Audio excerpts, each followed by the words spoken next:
At 2:47 a.m., a lone British night fighter is flying where it should never be. The navigator has made a deadly mistake. Fuel is running out. The sea is below.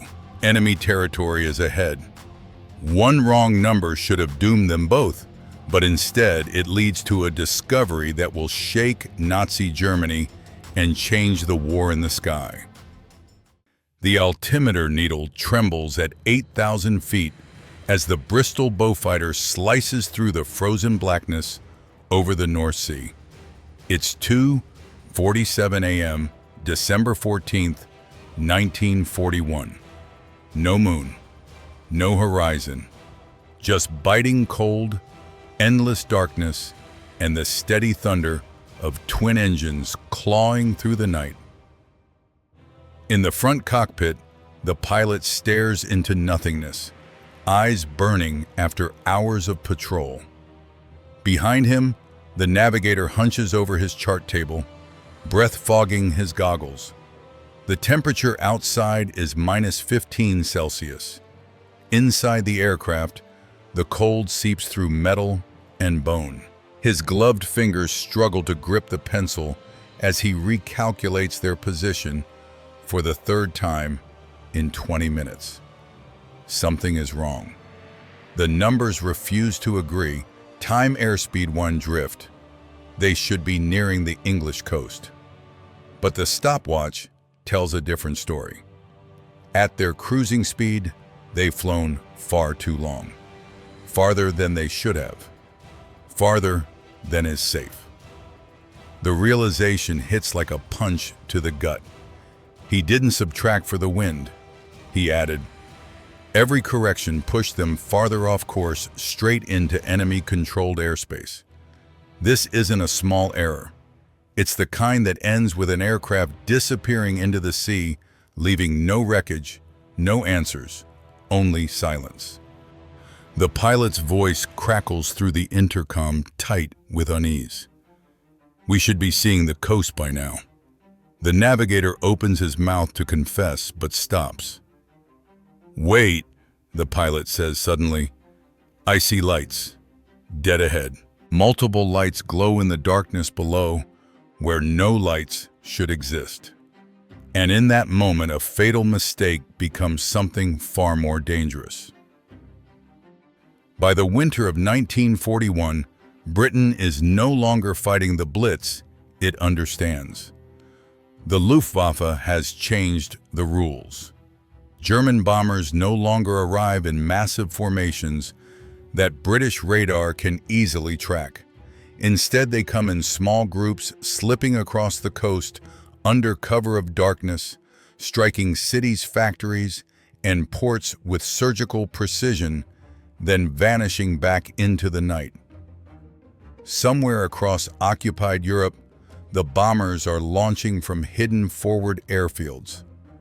Bases built to be invisible, no radio chatter, camouflaged runways. Aircraft dispersed under trees and netting. On British maps, they don't exist, but the bombs falling on London, Liverpool, and Birmingham prove otherwise. RAF Fighter Command knows the math doesn't lie. German bombers are reaching British targets too quickly, too consistently. They're not flying all the way from known bases deep in France. They're closer, much closer. Yet every reconnaissance flight over known airfields shows nothing unusual. Normal traffic, normal activity. The enemy has learned how to hide in plain sight. Night fighter crews pay the price. Hundreds of patrols claw through black skies over empty seas, burning fuel, risking lives, finding nothing. In November alone, British night fighters fly more than 800 sorties for barely a dozen confirmed kills. Aircraft wear down. Crews grow exhausted. Cities continue to burn. Inside intelligence headquarters, frustration turns to desperation. Radar can't see the ground clearly. Signals intelligence lacks confirmation.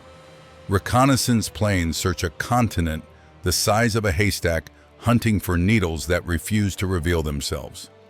Senior officers quietly admit what no one wants to say out loud: the technology hasn't caught up with the problem. And on this frozen December night, as a lost British fighter circles above a cluster of unexpected lights, fate is about to do what months of planning, technology, and intelligence work could not. By accident, the invisible enemy has just been seen. The pilot banks, slightly holding course, waiting for confirmation. In the rear compartment, the navigator stares at his chart as if it has betrayed him. He works the numbers again. Time, airspeed, wind velocity, slowly, now painfully careful. The pencil pauses mid-calculation. His pulse spikes. The figures don't just disagree, they accuse him. At their cruising speed with the northeasterly wind, factored correctly, they should have reached the English coast minutes ago. But the stopwatch is merciless. 43 minutes since the turn for home. Too long, much too long.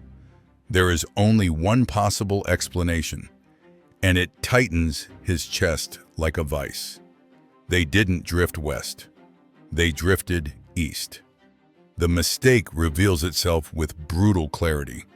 He compensated for the wind in the wrong direction, added degrees when he should have subtracted them. A basic error. A fatal one. Every correction pushed them farther from safety, deeper into enemy-controlled airspace. The realization hits harder than flak ever could.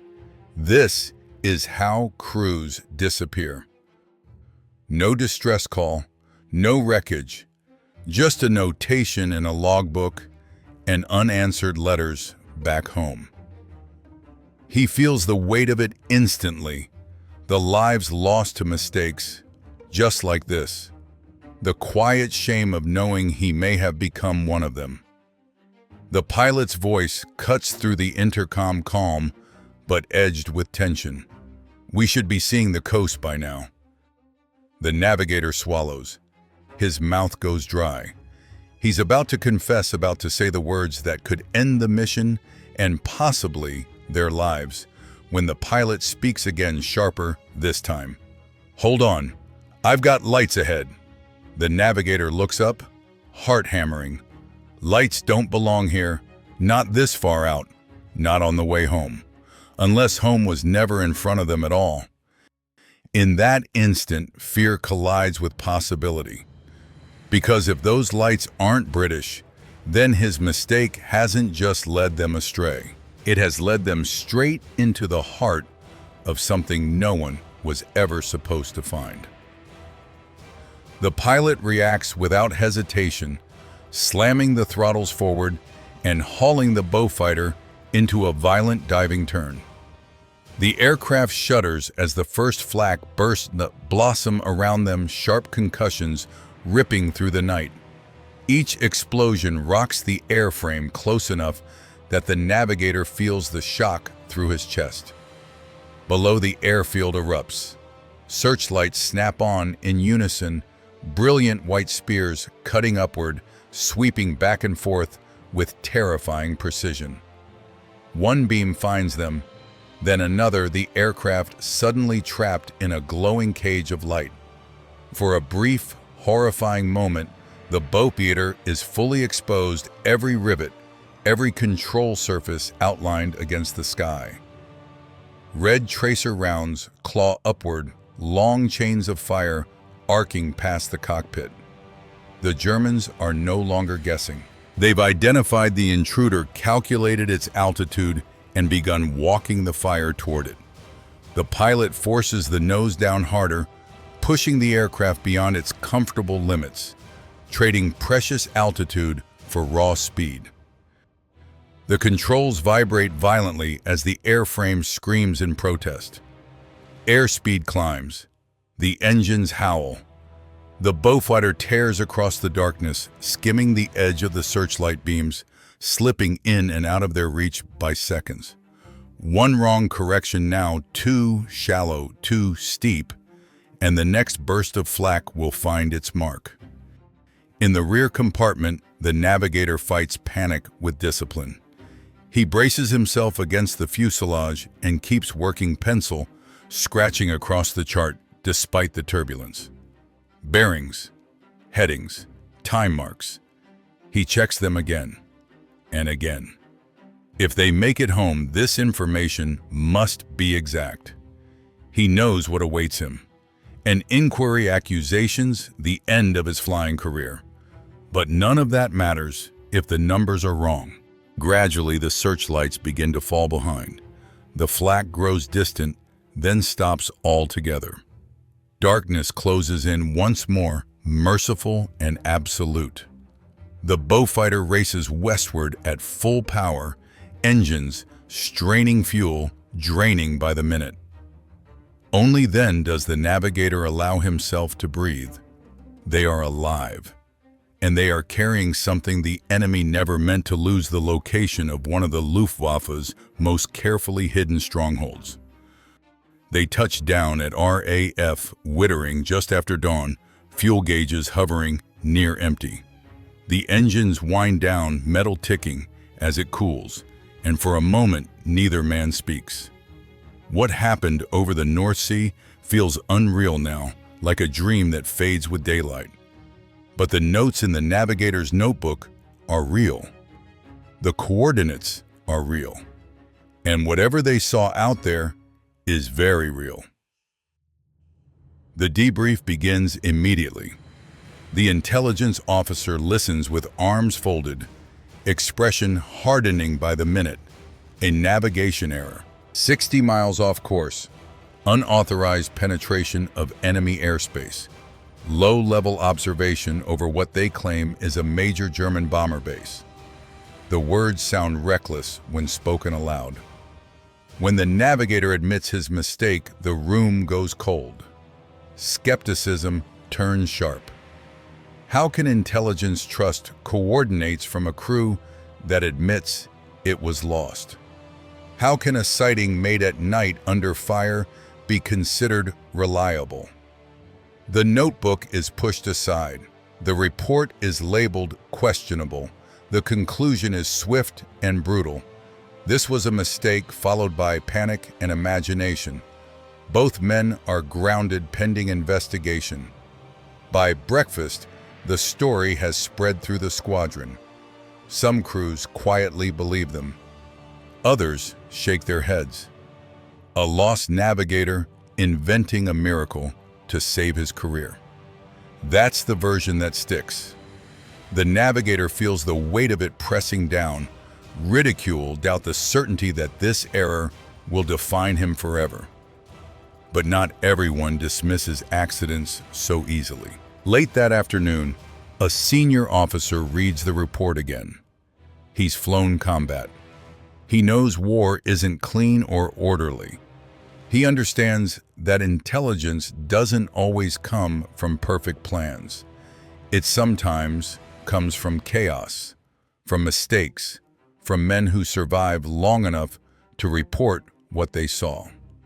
He makes a decision that defies procedure and common sense. One reconnaissance aircraft, one flight, one chance to prove whether a deadly mistake uncovered nothing or everything. And with that order, a single miscalculation is given the chance to change the course of the air war. The next morning breaks cold and clear, the kind of winter sky pilots dream of and gunners fear. At a quiet airfield in eastern England, a reconnaissance Spitfire lifts off alone, pale blue against the dawn.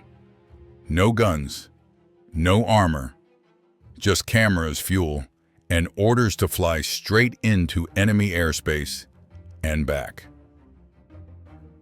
The pilot climbs hard, pushing toward 28,000 feet. Below him, the North Sea glitters like steel. Ahead lies the Dutch coast, hostile and alert. This mission rides on a single set of coordinates scribbled in a notebook by a navigator who admits he got the math wrong. Half of intelligence expects nothing. The other half barely dares to hope. At 9:34 a.m., the Spitfire reaches the mark. The pilot looks down through his viewfinder and freezes. It's all there, perfectly laid out against the winter landscape, long concrete runways, hangars, fuel tanks, barracks, aircraft parked in neat dispersals, their shadows sharp in the morning sun, bombers, dozens of them, fighters too. An airfield of massive scale, active, alive and unmistakably military. The cameras begin to click. Pass after pass, the pilot photographs everything: runways, aircraft types, support buildings, vehicle tracks etched into the ground. He counts more than 40 planes on the field. This isn't a minor strip or a decoy. This is exactly what British intelligence has been hunting for and failing to find for months. When the Spitfire lands back in England, the pilot is grinning before the canopy even opens. Ground crews see it instantly. This wasn't a wasted sortie. The photographs are rushed to intelligence headquarters. Analysts lean over light tables, tracing shapes matching silhouettes. There's no doubt now. The coordinates are accurate. The sighting was real. A secret Luftwaffe bomber base hidden in plain sight. By that afternoon, the tone changes completely. Skepticism evaporates. Doubt turns into urgency. Phones ring. Orders are drafted. Maps are updated. For the first time in months, the invisible enemy has a name, a location, and a target. And it all leads back to one cold night, one wrong calculation, and a mistake that refused to stay buried. The discovery doesn't trigger celebration. It triggers action. Within hours, planners at Bomber Command are studying the photographs, tracing runway lengths, measuring dispersal patterns, identifying fuel dumps and hangars. This airfield isn't just a target, it's a blueprint. Proof of how the Luftwaffe has been hiding in plain sight and how it can be found again. For weeks, reconnaissance aircraft return to the site. They watch bombers taxi at dusk. They track takeoff times. They photograph new camouflage and repair work. Signals intelligence begins to line up with what the cameras see. Radio traffic that once made no sense now has an address. Patterns emerge, launch windows, return routes. The fog that blinded British night fighters starts to lift. Then the order comes. Just after dawn, British bombers cross the coast in force. They hit the airfield hard and fast, runways cratered, hangars shattered, aircraft destroyed before they ever leave the ground. Smoke rises where secrecy once lived. For the Luftwaffe crews stationed there, the illusion of safety dies in a single morning. The impact spreads far beyond one raid. Using the same indicators, location, layout, camouflage, British intelligence begins finding more hidden bases. One becomes two. Two become four. The night war changes. British fighters no longer patrol blindly over empty seas.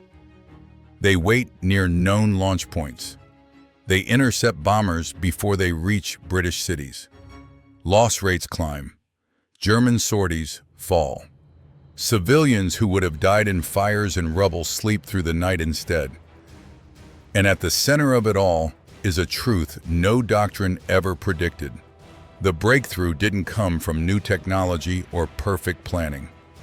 It came from a mistake made by a young navigator who thought he had ruined everything, and a pilot who chose to look instead of turn away. In war, perfection rarely changes history, but courage, honesty, and the willingness to report what you saw, especially when you're wrong, sometimes do. There is no parade, no headline, no public recognition. When the dust settles, The two men at the center of the discovery are sent back where they came from into the night. The war hasn't slowed down, and neither has the danger. If anything, it's grown sharper. Now that British intelligence knows where the bombers are coming from, the skies near those airfields become killing grounds. The pilot keeps flying night patrols, pushing his aircraft into intercepts that begin closer to the enemy's doorstep. The results come fast. One bomber falls, then another. Each burning wreck confirms what the discovery has changed. The hunters are no longer blind. By the end of the war, he will be one of the most successful night fighter pilots in the service. But on this winter morning, he's just another officer walking back to dispersal. For the navigator, the aftermath is quieter and heavier. He expects punishment, an inquiry, the end of his flying career.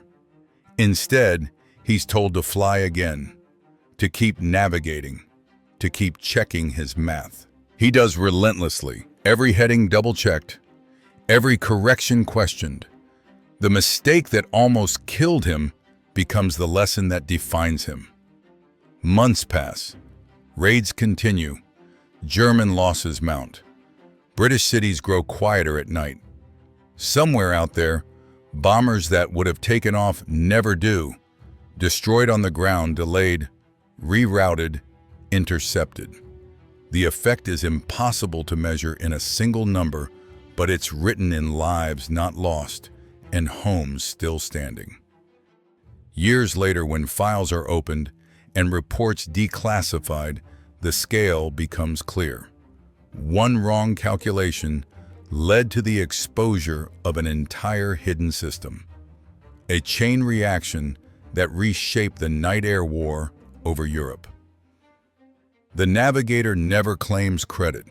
He returns to civilian life, blending back into the world he left behind. When asked about the night that changed everything, he shrugs it off. "I made a mistake," he says. "I was lucky enough to survive it." Long after the guns fall silent, the war keeps teaching its lessons. In intelligence schools and staff colleges, analysts pore over old files, faded photographs, and hand-drawn charts. One case appears again and again, not because it was flawless, but because it wasn't.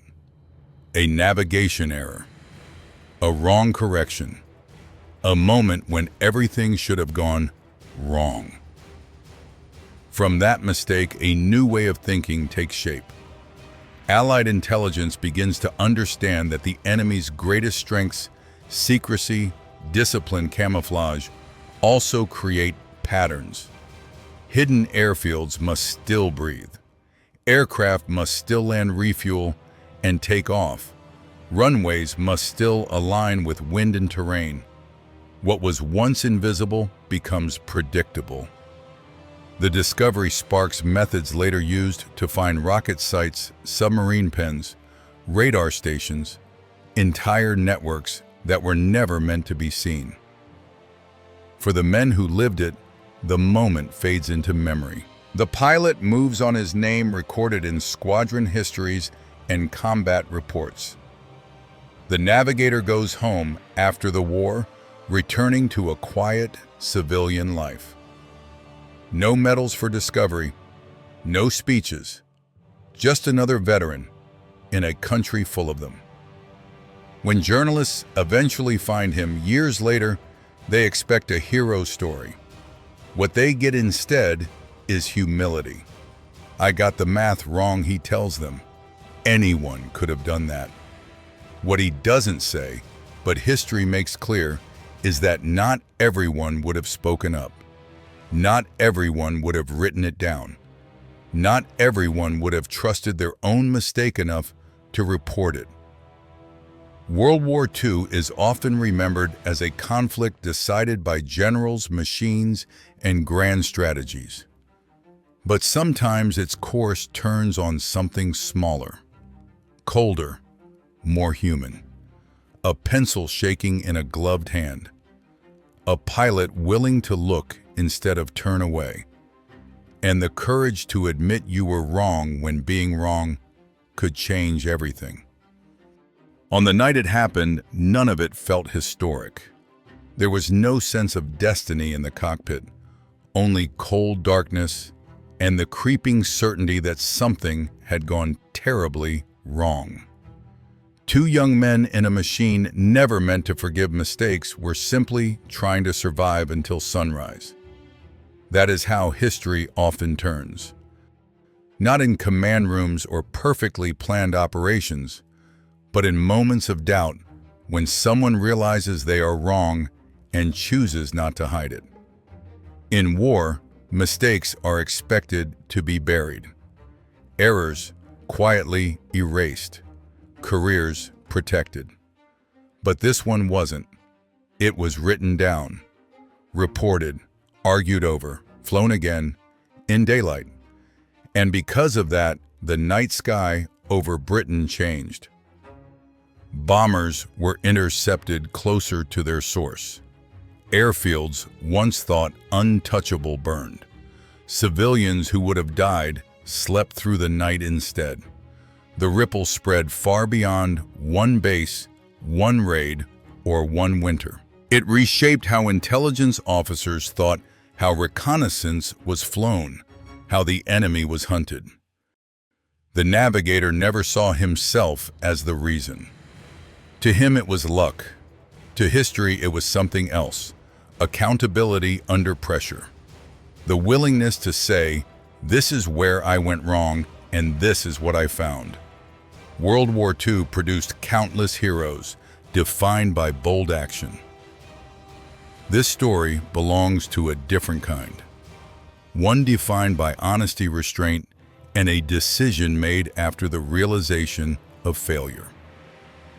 Because sometimes the most dangerous moment in war isn't pulling the trigger or diving through flak. It's admitting you made a mistake and trusting that the truth matters more than your pride. And on one frozen night in December 1941, that choice helped change the course of the air war. Decades later, when the files are finally unsealed, the story reads differently than it felt that night. What looked like luck becomes cause and effect. What sounded like an excuse becomes intelligence. A single aircraft off course and nearly out of fuel is traced forward through reports, photographs, raids, and outcomes that echo across years of war. Historians note the numbers. Sorties reduced, loss rates increased, civilians spared, airfields destroyed before bombers could ever lift off. But numbers don't capture the moment when it all balanced on a decision made at 8,000 feet in total darkness, whether to turn away or to look closer. The war would grind on for years. Many more would fly. Many more would fall. But from that winter onward, the Luftwaffe would never again feel truly hidden. The night stopped belonging only to the attacker. And the lesson endures.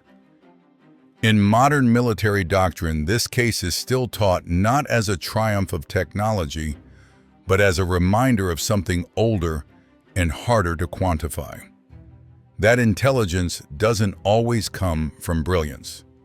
Sometimes it comes from error, from friction, from people honest enough to report what went wrong and brave enough to stand by what they saw. History rarely remembers the moment you made the mistake. It remembers what you did next.